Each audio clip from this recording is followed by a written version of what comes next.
Right, going to have a little look around the back garden now. Got all the tomatoes out of the conservatory now, they're all out here. Um, got a lot of flowers on them, we've got a bit of fruit. They'll do us.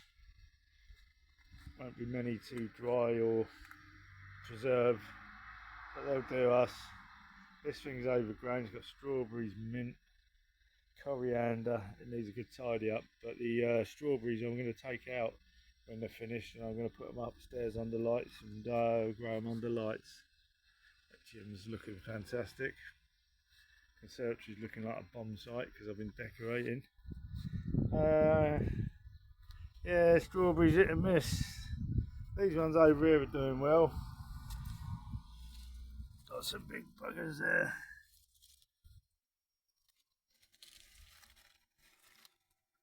So, yeah, the outdoor strawberries seem to have done better than the indoor ones this year. And we've got tomatoes over there, sunflowers. Even the sunflowers are a bit hesitant to come out. It's getting a bit weedy, this bed. We've got sunflowers in there, sweet corn, peas, beans, tomatoes. Over there we've got spring onions. In fact, them spring onions are not far off ready now. Celery. Probably start taking the celery, little bits of it. Got chard down there. They're Chinese daisies. Chili peppers, they're going a good one. Got loads on there, in fact. What's that one? Looks like it's been spoiled. Yeah, so got pepper on this one down here.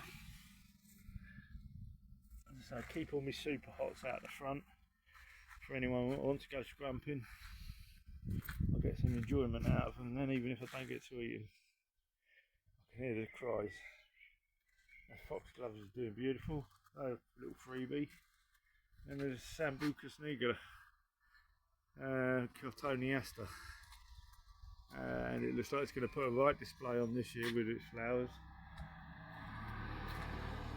These beds, all this back garden's been a bit neglected, as I say, where I've been decorating. Here's the grass cut, but it's doing alright. I cut the hedge the other day before this heat wave hit. I'm glad I did. That's a great big rosemary bush there. Growing like a tree. I've started new ones out the front, took cutting and put new ones out the front. We've got the Echiums up to the sky. They're providing a nice bit of shade for the pear actually. This pear is doing really well. Loads of fruit on it. Loads of fruit on that one. Disease free. Then we've got gooseberries. This was a little bush, but I just cut it down to 2 branches this year because I want bigger gooseberries rather than lots of them. And I think that's how the old northern gooseberry grows. You like all the miners and that, they used to be in for their gooseberry competitions and that, and they were all interested in growing the largest one, not necessarily the sweetest, but the largest. So get a little bit off of them. And we've got a plum. Got a lot of curly leaf from the aphids. I was looking at it, I was hoping it weren't fire blight. Well, it wouldn't be on the plum because it's stone fruit, but on the pears I thought it might be a fly blight that was going to rip through, but it's just aphids. It's a dry year. They're doing their thing. Once these get fully established, they won't be bothered by aphids. Then we got another plum over here. This one's doing okay. This is a grafted plum, but I think the graft, we'll have a look at the graft in a minute. Yeah, we've got plums on there. Not in abundance, but doing alright. Apple tree here. Strawberries. And that's the grass for that plum. In fact, it's got some plums, so we'll be able to see the difference in them this year. I thought that graft might have failed because it don't look happy, but it's starting to take off now. I think it will fail eventually. So the strawberries are starting to flower out here. So while I might not get a lot of strawberries, I'll get a succession. This is the plum, this is the pear. It was doing really well. It still is doing really well, and I expect I'll get quite a bit of fruit off it still. But as you can see, there's a lot of curly leaf from aphid damage. But I don't mind that. It was a bit of a relief to find out it was aphids rather than a fire blight or something more systemic. This got coppiced back a while back.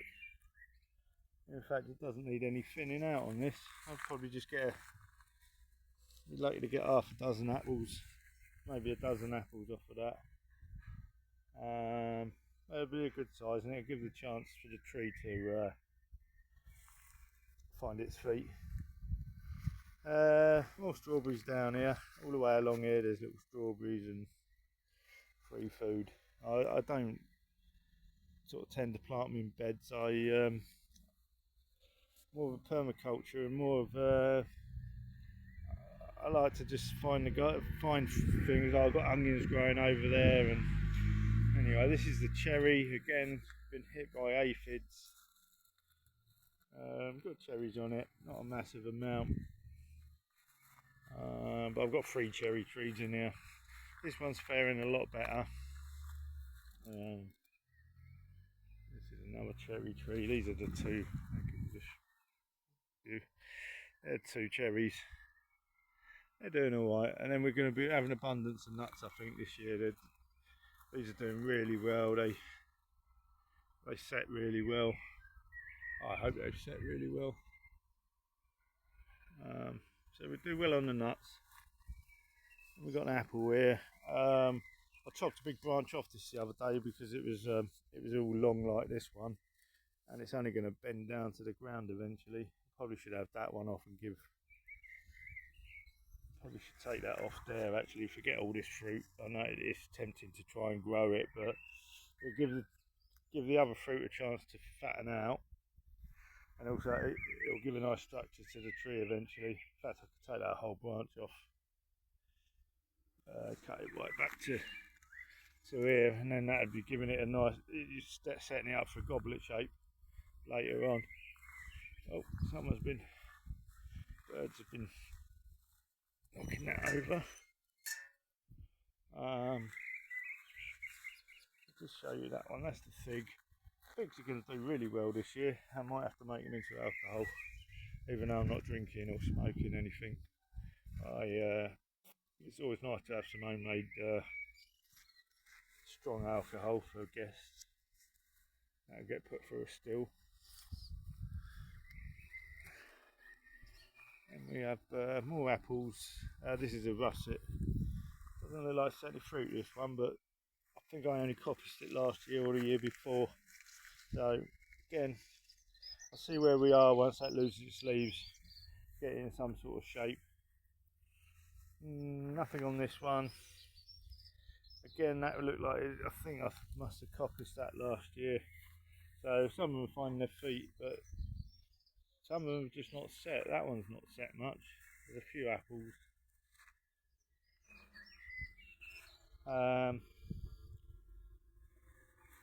This one's doing well. This one always does well, but only produces small apples. These were originally espaliers, but I'm letting them go now, trying to get a better shape. Etium's doing well. And then we're over to the roses. Roses are fabulous. Lost my peace rose, I think. I put in some sunflowers down here. Got a blackcurrant there. Don't find any bees on the old etiums.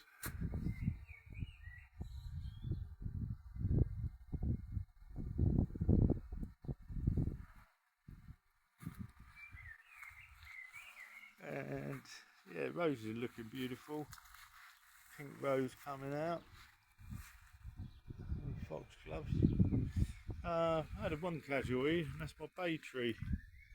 Oh, we've had such. This is not from the weather recently. This is where I just forgot to water it, because I don't normally water them. They normally make do, but think it's doesn't like being in a pot. It's a big old tree.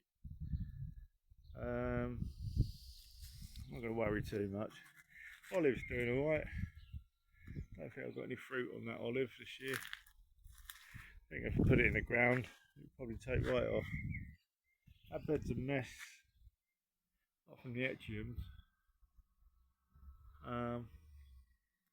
Aquilegia there. I got in here yesterday taking some of the bindweed out, but it is a bit of a nightmare. This rose is a purple. I think it's a climber actually. I always cut it back heavy every year. Yeah. Anyway, let's have a little walk down. Lots of this in here with freebies. Oh, we've got them daisies, we've got these little yellow ones. Loads of little freebies in here. Apple tree there. It's got fruit up the top as well. I don't like to get them too tall because I can't pick them otherwise. Then we've got a zebra fig here. It's got fruit on. Still establishing itself, that's still finding its feet. And then we've got another apple there. Oh no, that's a plum. Got plums on it, but they're a bit sparse. And again, it's getting a bit tall, that one. The plums don't like espalier at all. But they're looking quite fabulous, that. And we've got Love in the Mist that's starting to seed now. These weren't planted, these just found their way here free. Loads of bindweed. More apples. And a little birdie there in the hedge. I won't disturb them. All these daisies. And we've got these pretty little purple flowers that are freebies. Yeah, a bit of a wild bed. There's a little poppy down there, I noticed. Also there's onions growing in there. There's beans growing in there. It's just a matter of keeping your eye out. And there's a fern at the back that's not planted. That was a freebie. Just let nature find what it wants to grow rather than trying to force it. A few apples on that one, nothing special, but I think I'm going to do well on the figs this year. Half of that we got cut back quite heavy and it's paid off. Didn't do well on them last year, but we'll end up with kilos and kilos of figs. And I'm either going to dry them or freeze them, or as I say, brew them up and then put for a still. A bit of a mess down here at the moment, but the beans doing well, but they're not massively setting beans. In fact, they're not setting any beans at all by the looks of it. So we'll see how that goes on. If not, I'll clear that bed and get something else in there. I've got loads of radishes, not radish, beetroots and things to go in. There's a blackbird up there singing to me. That's the old echium. That's one of the bigger ones. A few beans on here. As I say, we'll have enough, but we won't have enough to store. You whistling away. This compost heap, I filled it up the other day from the hedge clippings, but as you can appreciate, compost heaps have a tendency to combust in this weather, so I've been watering it down each morning just so it's got a lot of moisture in it, so it shouldn't cause any problems. And you've got blackberries growing over from the neighbour's garden, which is always nice, always free blackberries. And we've got medlars forming there, because there's a medlar tree in there. This is where I just chuck all my wood, so hedgehogs, foxes, they can all get in there, insects. A bit of a junk area at the moment. We've got potatoes, these are not going to be too far, cut a few weeks away and I'll probably be pulling these. These self-seeded. In fact, I've got potatoes in that compost heap growing away that I didn't plant. So that'll be a load of free potatoes.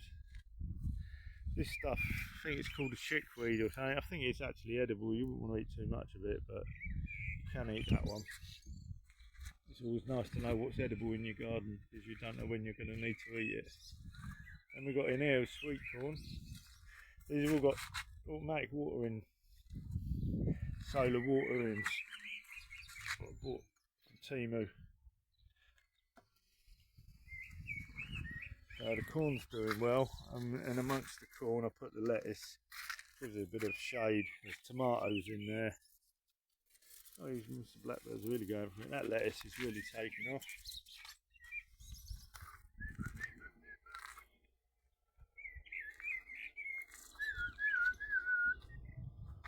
I can't see him. Yeah, that's a beautiful plant from next door. No, overall, mixed year this year, but can't have everything. My nettle patch is doing really well. Haven't watered them at all or anything. If my Nepalese friends come over, we'll probably harvest half of that and leave half of it in, because the Nepalese like to make use it as like a spinach, sisal. Got the daisies down there. I'm going to clear that little patch there, and that gives me another bed to plant in. It's got a bit of a shade as well.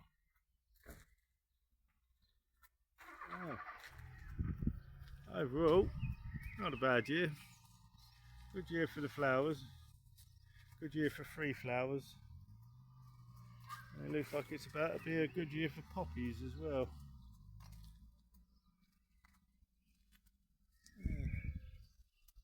Oh, the medlars are doing well. Medlars are fattening up. They're not medlars, the quinces. Quinces they are. That new shoot, new growth.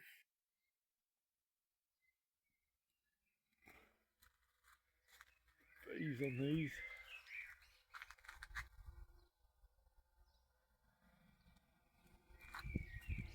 Anyway, that's the back garden, May the 26th, 2026.